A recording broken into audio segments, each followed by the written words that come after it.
They beat me 3 different times when I was getting food. I dreamt to become a football player, but ended up a slave instead. I met a guy from Senegal in Mali. He wanted to reach Algeria. He said there was work there. We exchanged our numbers, then he left. When he arrived in Algeria, we were chatting, so he told me that I could make money playing football there and told me how to reach Algeria. He said I should go to Gao in northeast Mali, then get a transport from there. That is what I did. There in Algeria, I worked for a long period of time. I don't know how long. I met some people who knew other people who could push me into Libya. They brought me to Dab in Algeria by car. There they put me in a van and made me cross the Libyan borders.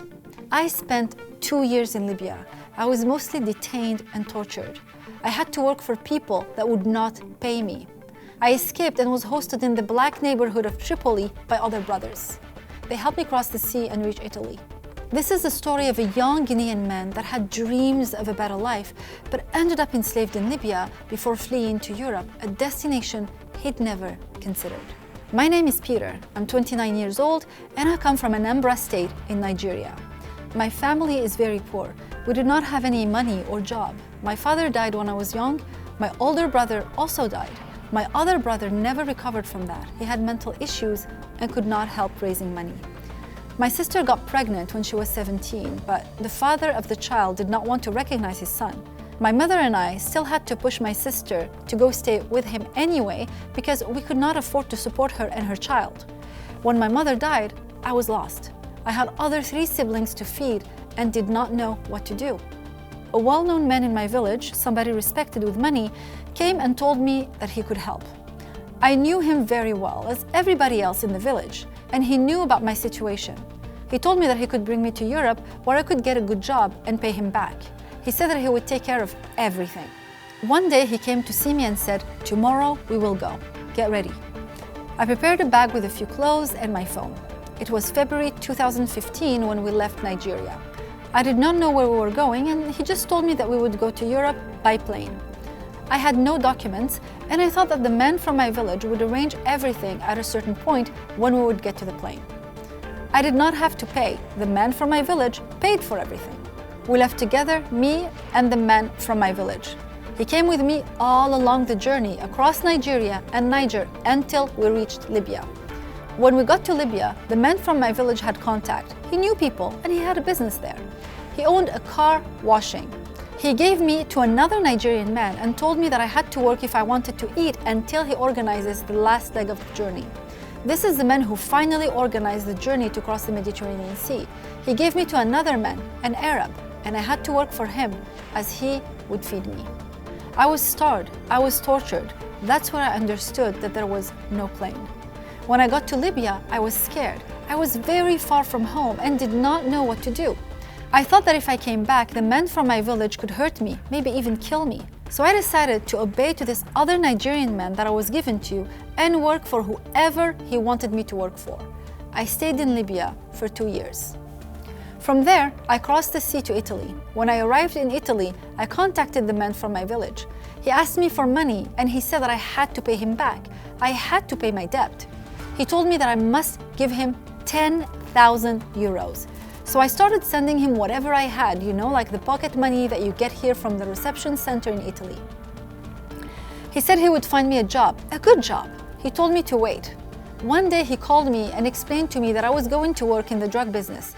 I did not want to, but he threatened me saying that he would kill me if I didn't do it, and he would send people. I was very scared. Do you think he decided to become a drug mule? What do you think happened to Peter here?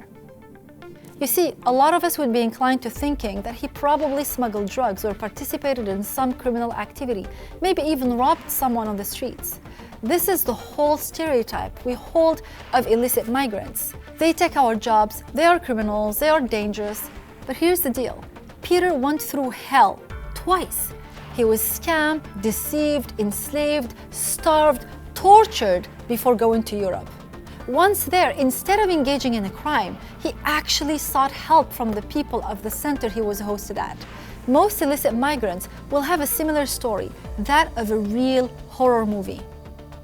This is the story of Samira from Ivory Coast. My name is Samira. I'm 32 years old. I come from Abidjan. I lived there with my husband and my 3 kids. My kids are here with me. One of my sister's daughters died because of genital mutilation. After her death, I was scared. I didn't want my girl to have it, so we started thinking about leaving. We decided that we'd leave with the kids and my husband would stay here so he could help. I contacted a friend who used to sell shoes next to me in the market and knew that she was in Libya and could help me get to Europe. She gave me the number of a man. I called him and he sent a taxi. We left on a bus and arrived somewhere in Niger.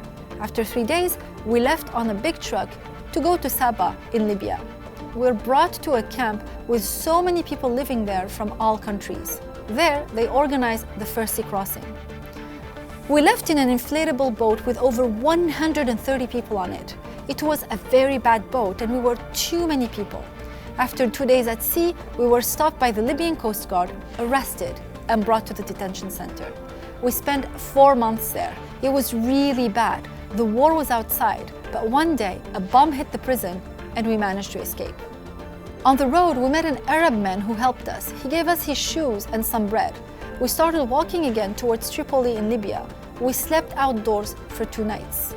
We needed more money to continue the journey, so I worked as a domestic worker for 4 months in Tripoli in Libya. Then my husband sent me more money so we could continue.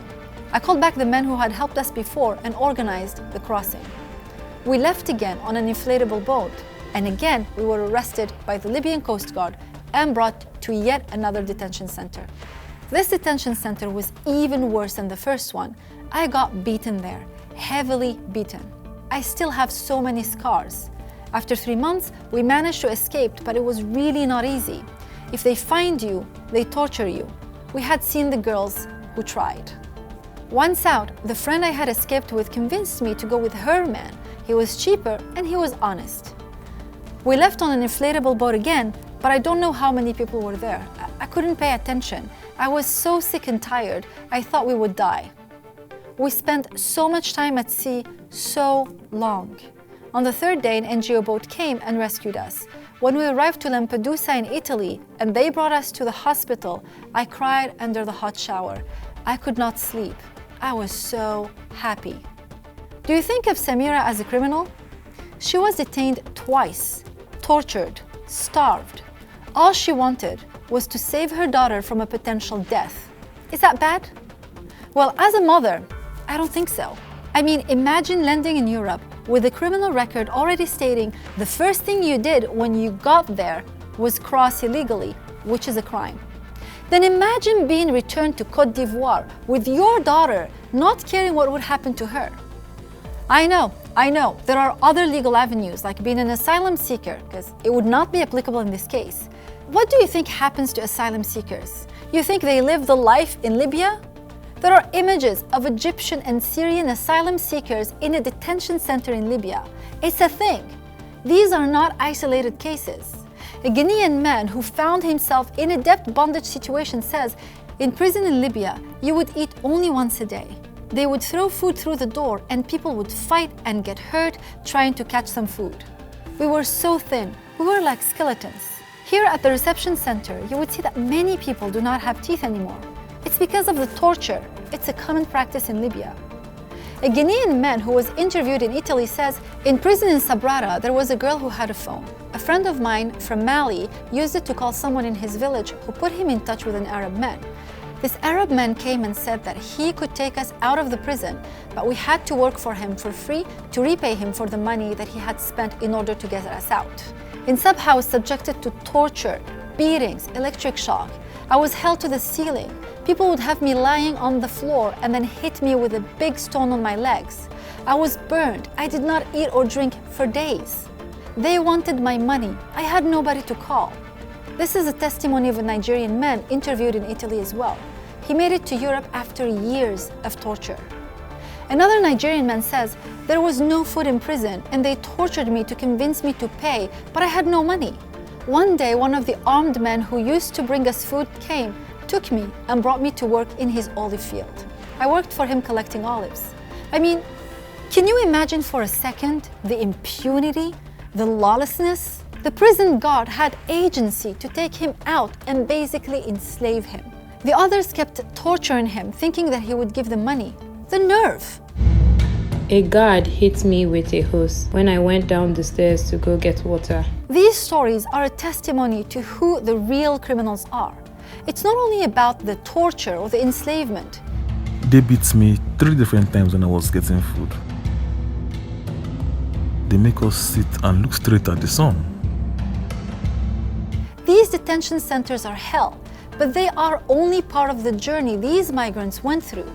And while they get caught and tortured, others who actually deserve to be detained get away with it. Something that you may have noticed, particularly in the story of Samira, is that most boats are not seaworthy. They are inflatable and they do not have a GPS or any guarantees. Something else that is also noteworthy is the first smuggler. Remember how Samira and the others got caught? Well, the smuggler got away unharmed. We all know about corruption and massive networks going inside the police. These networks will profit from the vulnerability of people with impunity and no regards to life and safety whatsoever. They simply don't care.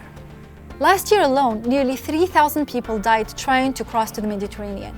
180,000 made it. This doesn't count for the people who die in detention, tortured as they cross the Sahel into the desert, or from untreated diseases and so on. I hope these stories will give us all another perspective of the real criminals, but also the difficult journeys migrants undertake to only be treated like criminals when they finally make it, at least by some. So I have a question for you. What do you think a solution would be for saving these lives and reducing illicit migrations?